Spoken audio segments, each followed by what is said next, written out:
Third, is truth absolute? We believe when Jesus said, I am the way, the truth, and the life, no one comes to the Father but by me, John 14:6, that's the absolute truth. We believe the Bible is inspired of God, that this is absolute truth.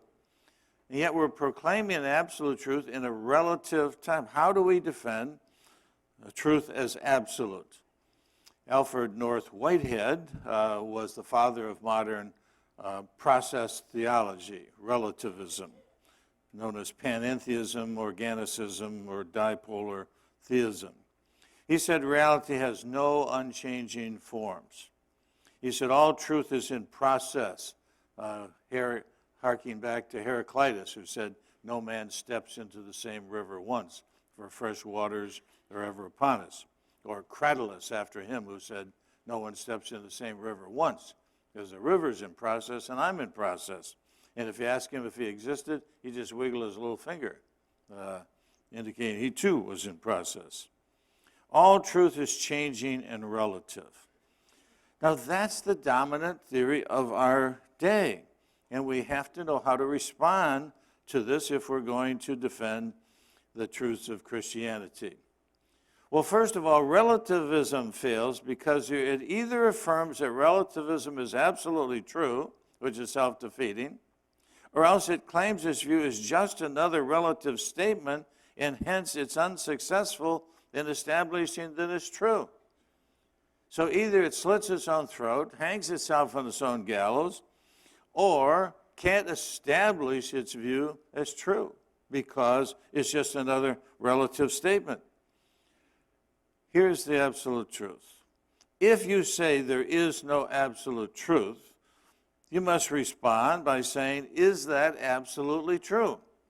If that's absolutely true, then there is an absolute truth. Your claim that there is no absolute truth claims to be absolutely true. I had a philosophy professor at a Christian school that I attended many years ago who kept saying, all truth is perspectival. You hold up a quarter from one angle, it looks round. From another angle, it looks flat. It looks, different from each angle. All truth is perspectival. So I raised my hand and I said, is that a perspectival truth?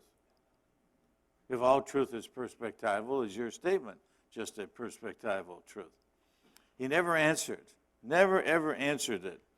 I graduated many years later. We had him back as a lecturer. And I raised my hand again. I said, is the statement, all truth is perspectival, a perspectival statement or a non-perspectival statement? Absolute. He finally gave an answer and said, it's a non-perspectival statement. So he had the absolute truth in his non-perspectival statement that no one else had the absolute truth. It was only relative. It's true for you, but not for me. If you haven't heard this, you do have your proverbial ostrich head in the sand. It's true for you, but not for me. Well, ask him this. Is that just true for you, but not for me? No, he really thinks what? He really thinks that's true for everybody. So he's really saying it is true for everyone that nothing is true for everyone.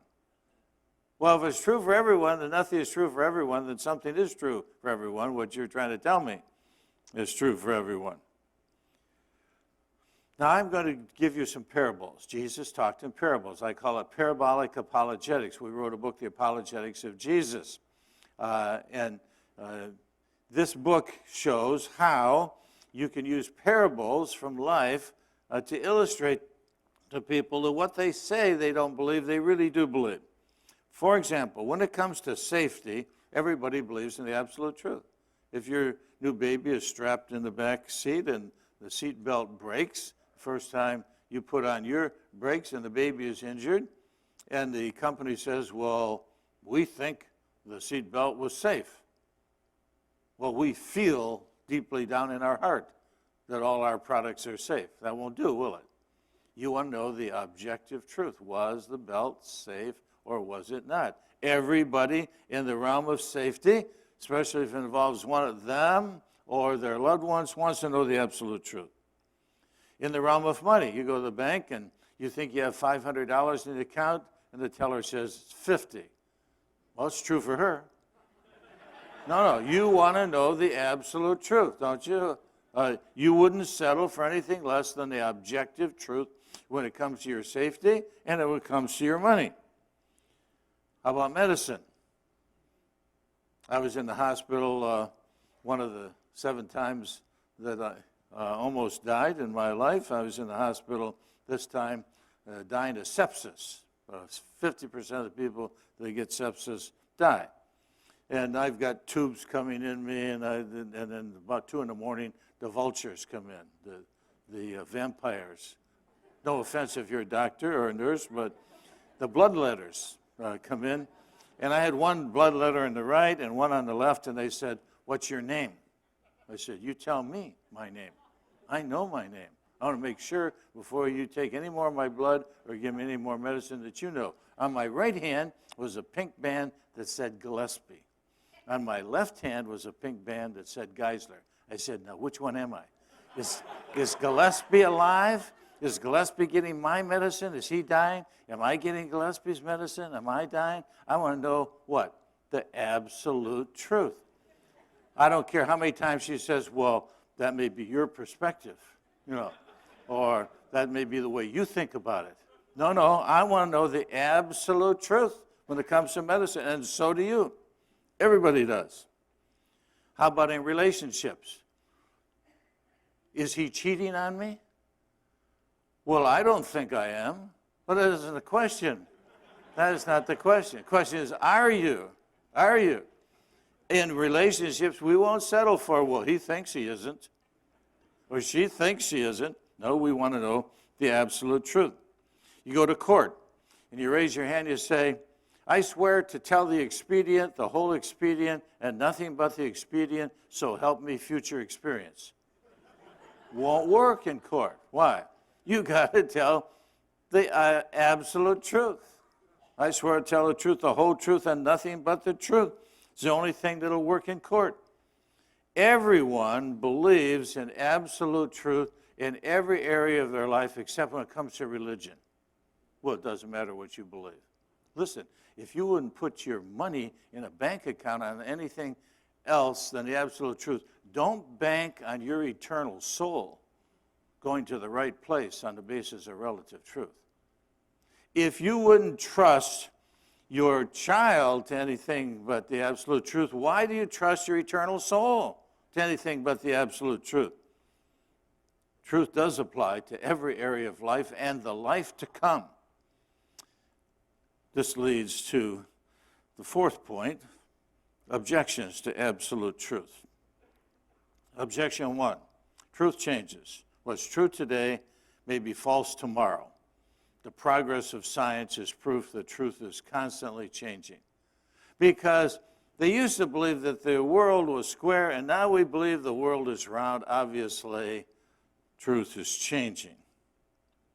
No, it isn't. The earlier view was false. It wasn't true that the earth was flat.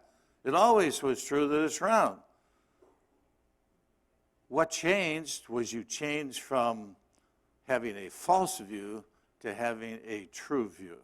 Our view is true now because it corresponds to the facts. The earth is round.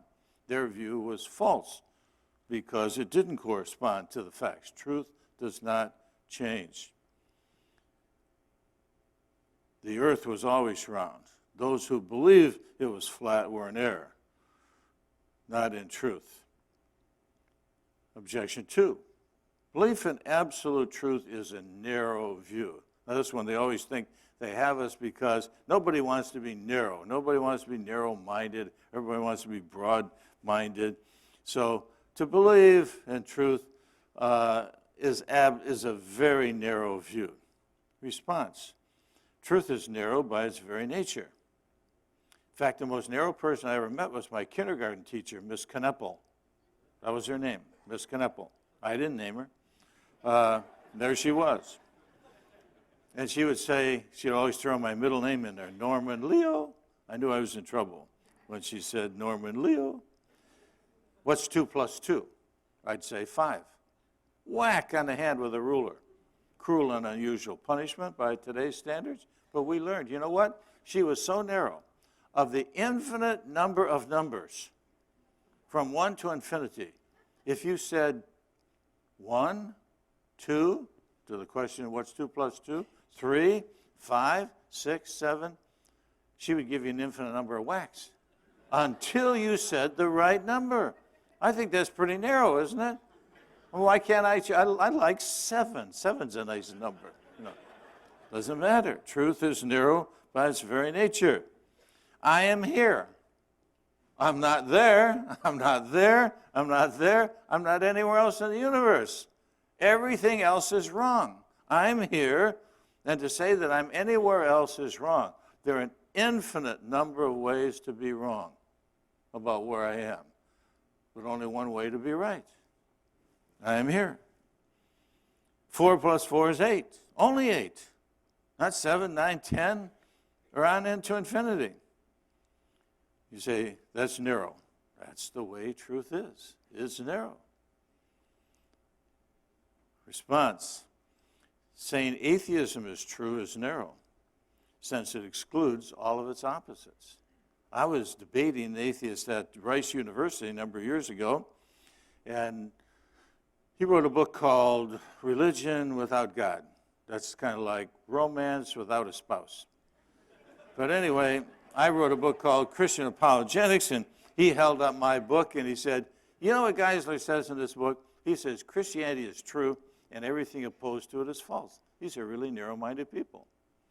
So when it was my chance to speak, I got up and I said, you know Dr. Kalenda says in this book? He says, atheism, it was humanism really we were debating, humanism is true and everything opposed to it is false. These are very narrow-minded people. Now get this, if A is true, atheism, all non-A is false. If G is true, that God exists, all non-G is false. Everybody who makes a truth claim is making an exclusive claim that excludes its opposite. Because what? The opposite of true is false. I don't believe that. Kick him in the shins. Burn him or beat him until he realizes that to be burned is not the same as not to be burned. Claiming skepticism is true is narrow. Why? All non-skepticism is false. That's pretty narrow. They think only their view is true and everything opposed to it is false. Affirming pluralism is true. Well, we got to be more pluralistic. We got to be more multicultural. Well, if P is true, pluralism, all non-P is false. That's pretty exclusive. Even the pluralist is an exclusivist because he's excluding the opposite of his view. All truth claims are narrow and exclusive. Objection 3.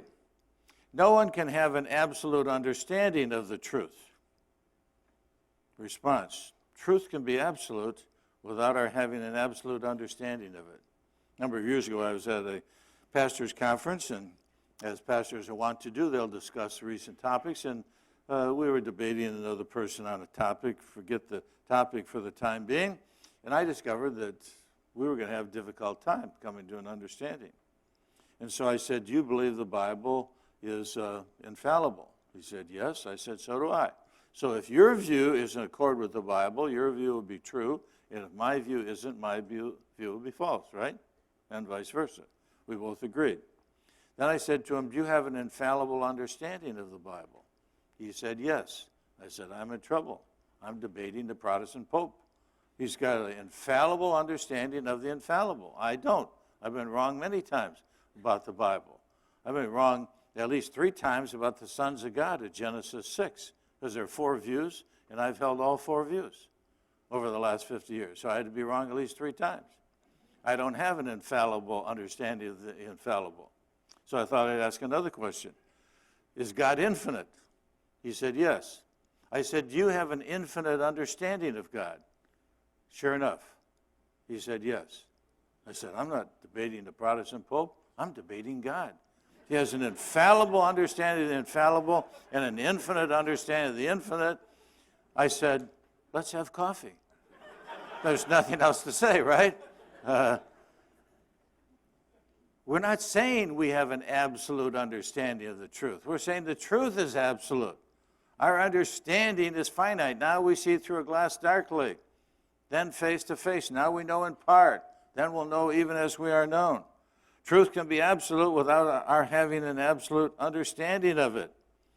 Something can be absolutely true without our having absolute evidence for it. You don't need absolute evidence for it. We don't have absolute evidence for hardly anything except we exist. You can't deny that. Basic laws of thought. You don't need absolute understanding of truth for it to be absolute, and you don't need absolute proof of it for it to be absolute. Objection 4, there are examples of relative truths. How can you say that all truth is absolute when I can give you examples of relative truth? Well, all the alleged examples fail. Let me give you some of them. Whatever is true for everyone, everywhere, and always. So let me define very carefully what I mean. An absolute truth is something that's true for everyone, everywhere, and always. A relative truth would not be true for everyone or everywhere or always.